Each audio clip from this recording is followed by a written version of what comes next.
Hey guys, welcome back to another video on my channel. In today's video, we are going to be doing a massive, opening of crates and stuff. So basically, this is what's going to happen. So I have quite a lot of keys saved up. I was saving it up, actually hoping that some of these new bots would be in the super chest. That's why you see my bar just in front there. But unfortunately, there is no Ragnarok bots, in the super chest this time around. I don't have an Aljung, so I'm hoping maybe I can win that. And let's see, what else do we have here? So when I opened up the game this morning, I received 500, I think, coins.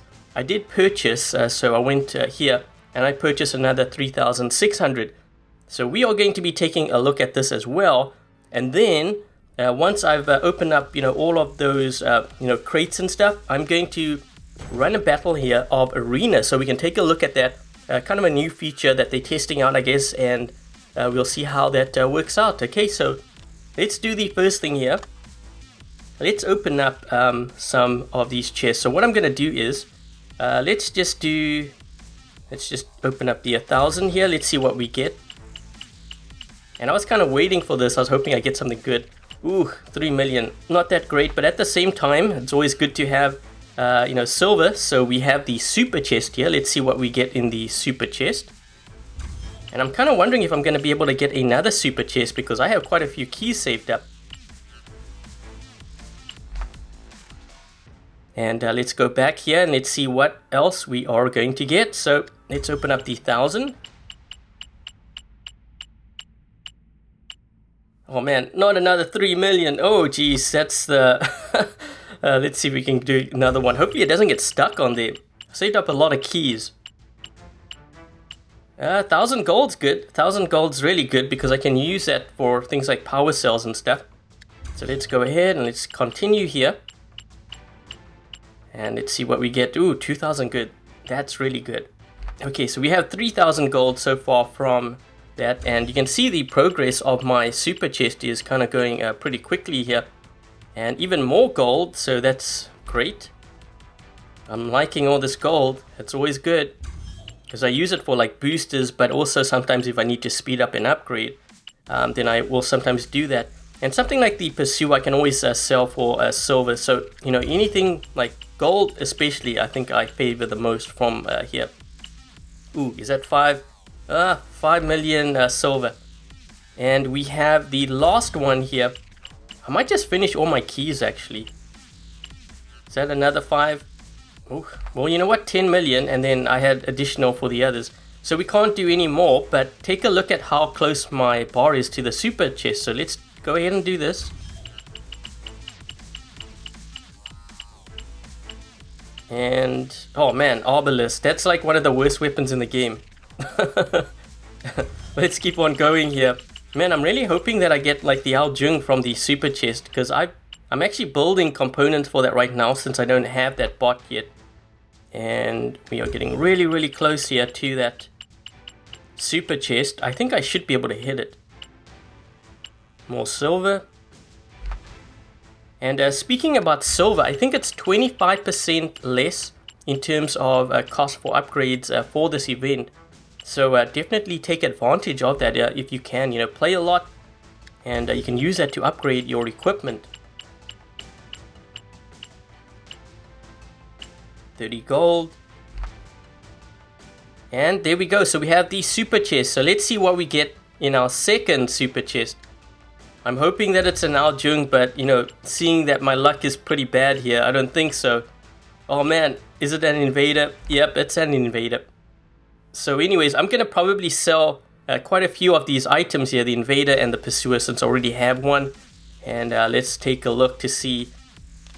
So we have quite a bit of silver here that we got from there, and I'm going to go to the special delivery crate. So in terms of the pricing for this, I'm going to click on the eye so you can see there. So you can get an Eldritch, Ares, Imperial, Hades. I really like that. The Loki, Fenrir tier, Nemesis, Calamity, Blaze, Marquise, Loki components, Fenrir components tier. Okay, so you can get like components there. And then right at the end, you could get power cells as well as gold. Okay, so let's see what we can get here. Keep in mind, you know, when I open up the game, the first 500. So let's see what we get. Ooh, I kind of like that animation. So we have 500 here. 2,500 here.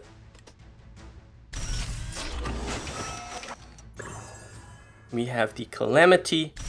I'm gonna do it singles because I think it should go pretty quick. You know, having 2 Calamity might actually be nice because I think I want a Calamity from the Hong Bao. So let's see what we can get here. Loki. Ooh, that's actually good to get power cells. Everyone needs power cells. What I'm gonna do is I'm gonna go back here and let's go back into this and see what happens. Figured maybe I'd get better luck that way. Man, I'm getting a lot of Calamity. Let's just go do that again. Blaze. I wonder if I open up 10. Let's try that. Let's see what happens. Maybe I get better prizes that way. Loki, gold. Fenrir. Okay. And let's do this. I'm gonna do singles here just because maybe I get better prizes this way. I'm getting a lot of power cells. Wow. But I still don't have any of these bots here. Getting a lot of the components for them. Holy crap, I'm getting a lot of power cells. Not that I should be complaining because, you know, you always use a lot of them, but it would be nice to get a bot. 300 gold. More power cells. Holy crap, man, I'm gonna end up with like 200,000 power cells. Actually, you know what? If I had a Loki, I could troll with it. Speaking of which, if you haven't checked out my live stream I did covering the Ragnarok bots, I'll put a link to that in the video description. But the Loki is like pretty much, it's pretty much the best troll bot in the game right now. Here, we've got 3,000 of that. You know, just based on what I'm seeing here, I'm guessing I'm probably going to have to spend like $300 to get, you know, a bot here. Oh, look at that. I got an Eldritch Ares.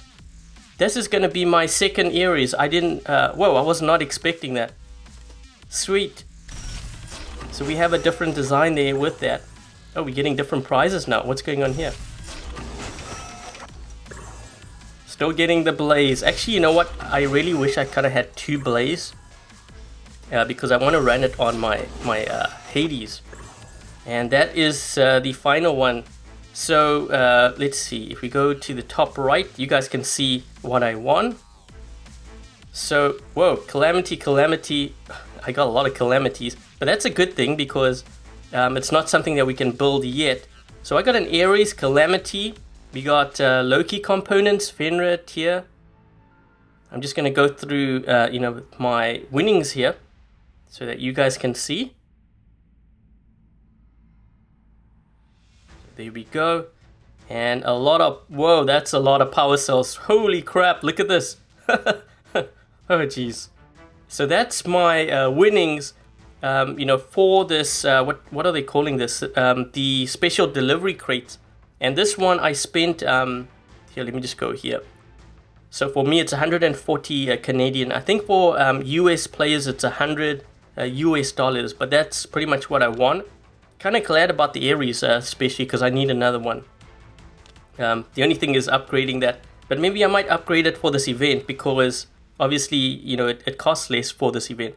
But anyways, that's pretty much what I want from the special delivery crates, as well as the super chest. And now what I'm gonna do is I'm going to run a game or so using the special, or not the special, using or selecting this arena. So if you click on it, it says here take first place and win exclusive prizes.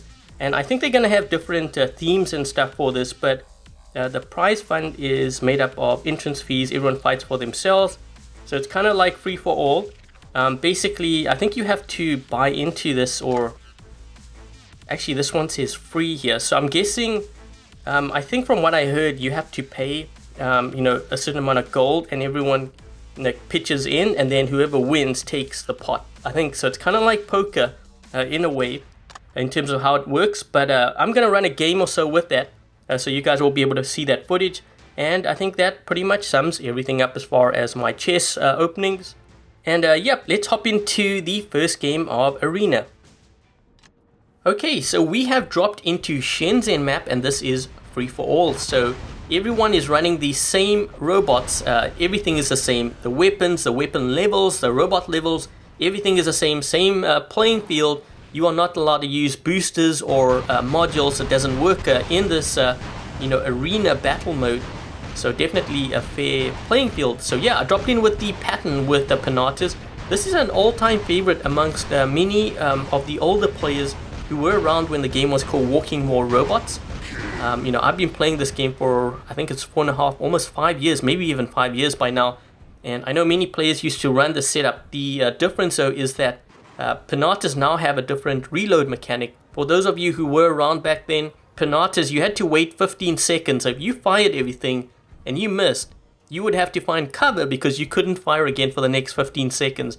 And I remember that distinctly because I remember equipping my Pinata back then on my pattern, and I was like, man, this takes a while to reload. So that's why I kind of switched to the Iku Pinata build. And anyways, we're dealing with the Rogatka here with the Tulumbus. So a bit of a fun fact here, when it comes to Tulumbus, Tulumbus wasn't actually even in the game when I first started playing.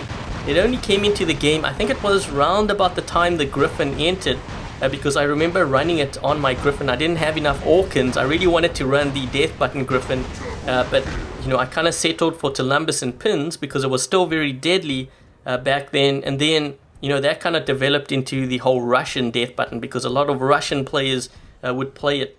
But what you see me doing here is I'm trying to lead, you know, the enemy in between the buildings so that my opponents can't steal the kill, so to speak.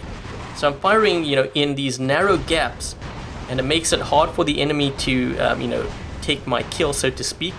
And I am just isolating them from the group, and I use this tactic sometimes even in Beacon Rush. So you can see here, I took that guy out. I only have 2,923. I think I should have run, or I should have moved my pattern all the way on the far right side, because this player on the left side here is enemy number 1. I think he's second. Yeah, I think that's how it works. I don't play free-for-all personally because I don't like how sometimes players create squads and then they, you know, they team up. The whole point of free-for-all is to play like solo play. So that's kind of the reason why I don't typically play free-for-all. The other thing too is free-for-all, I think, is more based on your weapons and robots. So if you don't have like the meta, I think you are going to always struggle when it comes to free-for-all. With Beacon Rush, you can rely on your teammates, and even if you don't have the meta, you know, weapons and bots, you still can win a game, right? Because it's not based entirely on your equipment. So that's kind of why I like that, and you can always sway things with getting beacons and stuff. But as you can see here, I'm trying to sneak up on this enemy number 3. He does have a pattern with Pinatas. I'm trying to drag him across to this side and use a similar tactic in order to take this guy out with my Rogatka. It would have been interesting to see the Rogatka with Orkans actually. I think that would have been more in line with you know, the older version of well, Walking War Robots at the time, because I know a lot of players used to run that, and the Rogatka with Punishers as well. I used to run that. I used to run, I think it was 2 Rogatka Punishers and 3 Rogatka Molots, and then that kind of switched into the Boa lineup later on. So I'm trying to drag this guy away. So what you see me doing here is I'm gonna now turn him so that you know, I'm gonna go to his left side just so that no one can steal the kill. So you see what I'm doing here? I'm trying to push him back so that I'm the only one that's able to take him out, so that we don't have a guy like all the way down the hallway there who steals my kill. So I'm trying to protect you know, these kills that I'm gonna get. And this was kind of funny because I got sniped by this shoots enemy number 6. He's being pretty annoying, but he knows I'm low on health, so he can just snipe me, and I'm trying to find a way to get damage on someone else here, but you see this, he knocked my weapon off, and then I'm trying to chase him. There's no ways I'm going to take him out with just one Tulumba. One Tulumbas does not do a lot of damage because of the slower reload time, and it's generally more for range. And once I got taken out there, I dropped into the Boa. Now this is one of my all-time favorite brawler setups, the Thunder Orkin, and I remember being spawn raided by this build over and over again when I first started playing, man, and I was like, gosh, I gotta get an Orkin and I gotta get my Boa. And I went for these two guys. I'm watching their health actually to see how quickly their health is dropping, and then I decided to attack both of them. So we've got the Vitias here. I took him out first, and then I dealt with this Rogatka. So I wanted to take that other guy out first, only because he was shooting at him, so I wanted to make sure that I stole that kill. And there we go, we managed to take out both of those guys with my Boa. And I'm scanning the left side here, looking to see the range. So 300 meters is within Orkin range. I don't want to attack there because I see this Boa is fighting someone else. So he's the one that I'm going to target. And I got to make sure that I take him out. And also another fun fact for those of you who have been playing this game for a while. I don't know if you guys remember, but the Boa, the weapons used to pop off so quickly. I remember getting hit by two RDB Griffins once, and I just spawned in. I lost both of my weapons, and I was sitting there with no weapons, and I think it was like 40 or 50,000, but I still remember there were a few games where I had 70,000 health and no weapons. And back then, I think the Boa had, if I remember correctly, 165 or 185,000 health. So yeah, that was where the Boa was. And right now I'm just trying to scan the field here, seeing who I can pick off. I think this player, if I remember correctly, enemy number 2, he is the one that may have lost connection or something. This Shoots is trying to get free damage here on him. So I was like, you know what, I'm going to take that damage. I'm going to take that kill too, because at some point someone is going to do it. If it's not going to be them, then I might as well be me. So I'm going to take this damage, take this guy out quickly. I think that other guy tried to steal it. Yeah, oh no, he shot me. He shot me, and then I took that guy out. So I'm trying to get to cover here because I wasn't sure what enemy number 6 was in. And this guy, I'm trying to sneak in a couple shots here. So I got him, and then I moved behind cover. He wants to take me out because he sees my health is kind of low. But I am, whenever he aims at the other guy, that's when I hit him. So I know he's fired now. So now's the time to attack because he's on cooldown. And we got a godlike on that. This player over here, I think he realized that I was probably going to take him out. He ended up ditching and killing his bot and spawning. I think he spawned behind me to the right side. So you're going to see it right now. He's going to kill this. I think he's coming second if I saw there, right? So now we start moving in towards this side over here. And I got taken out because obviously, I don't have that much health left. I think this guy must be an experienced free-for-all player because, you don't typically see players kill their bots like that unless they understand free-for-all. And I don't play free-for-all, so I kind of knew what he was up to. But I figured, you know what, this is just for fun, so let's, it's competitive, but it's fun. Let's try to take this guy out. He eventually does take me out with the Pattern Pinata, but I know he succumbed to quite a bit of damage. And then I dropped in with the Vitias because, well, I don't want to run the Shoots. This at least has a little bit more firepower, and I have the Gecko, which can laser them down. So now I'm trying to go over to that side, seeing if I can steal a kill here and make it 10 kills. This thing is so slow. And you know what's kind of interesting about the Vitias? It kind of looks like the Hades too, except you have that shield and you have Retribution. So now I'm trying to steal kills here, and I got this guy right in front of the other one, and this guy is so low on health. I'm trying to hit him. I don't even know how he managed to survive that. But yeah, I'm moving towards that direction, and I'm trying to keep this guy here way back. Keep him at bay. So yeah, so moving closer to this other guy because I need to really snipe him. He has a sliver of health. But while I'm making my way across here, I'm trying to also weaken that Boa back there, because he's going to be chasing me. But I need to get this kill here, so I managed to take this guy out. And now it's just me versus this Boa. And I know there's no ways he's going to catch me because that bot's kind of slow. My VTS is slow, but I can always move around the building here. And we have 12 seconds left in the game. So it's more a matter of me just hiding and, you know, sniping or at least taking shots at this player when the opportunity arises. But thankfully, you know, the game ended and I ended up scoring first place. So let's take a look to see, you know, how this all works. I got 225 gold, 140 power cells, 1.2 million damage, and 11 kills. So what I'm going to do now is also show you guys, you know, in Workshop, my storage, how many components I got from the special delivery crate. So you can see, you know, how many components I have for those Ragnarok bots. And I think that about sums everything up. So in the comment section below, let me know what you guys think of this latest update. You know, what are the parts that you kind of like about it? What are the parts that you think can be improved? And that's it. So I hope you guys enjoyed this video. If you did, don't forget to give this video a thumbs up. And if you haven't yet subscribed, consider subscribing. Until the next video, I'll catch you guys later.